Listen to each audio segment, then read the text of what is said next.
एक गांव में एक गरीब मगर नेक दिल लड़का अयान रहता था। इसे तस्वीरें बनाने का बहुत शौक था, मगर उसके पास रंग और बुरश खरीदने के पैसे नहीं थे। वो रेत पर लकड़ी से तस्वीरें बनाता और ख्वाब देखता कि काश वो हकीकत बन जाए। एक दिन जब वो दरिया के किनारे बैठा तस्वीरें बना रहा था, इसने देखा कि एक बूढ़ा शख्स दरख्त के नीचे बैठा मुस्कुरा रहा था। बूढ़े ने अयान को एक सुनहरी रंग का बुरश दिया और कहा, बेटा, इसका इस्तेमाल अच्छे कामों के लिए करना। ये कहकर वो बूढ़ा गायब हो गया। अयान हैरान हुआ। जब इसने बुरश को पानी में डुबोकर एक रोटी बनाई तो हैरत अंगेज तौर पर वो हकीकत में बदल गई।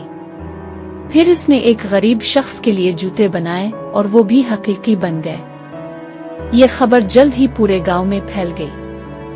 लोग अयान के पास आने लगे और वो भूखे लोगों के लिए खाना, बच्चों के लिए खिलौने और जरूरतमंदों के लिए कपड़े बनाने लगा।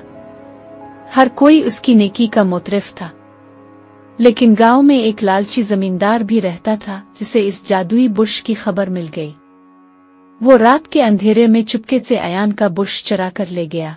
अब जमींदार ने अपनी हवेली में बैठकर सोने के सिक्के बनाने की कोशिश की, मगर जैसे ही इसने तस्वीर बनाई सिक्के पत्थरों में बदल गए। फिर इसने एक आलीशान महल बनाया, मगर वो एक ही लम्हे में मिट्टी में तब्दील हो गया। जमींदार गुस्से से पागल हो गया और दौड़ता हुआ अयान के पास आया। ये बुरश मेरे लिए काम क्यों नहीं कर रहा? अयान मुस्कुराया और कहा, ये जादुई बुरश सिर्फ नेकनियत और दूसरों की मदद के लिए काम करता है। अगर तुम सच्ची खुशी चाहते हो तो अपनी दौलत दूसरों में बांटो। ये सुनकर जमींदार शर्मिंदा हुआ और अपना रवैया बदलने का फैसला किया।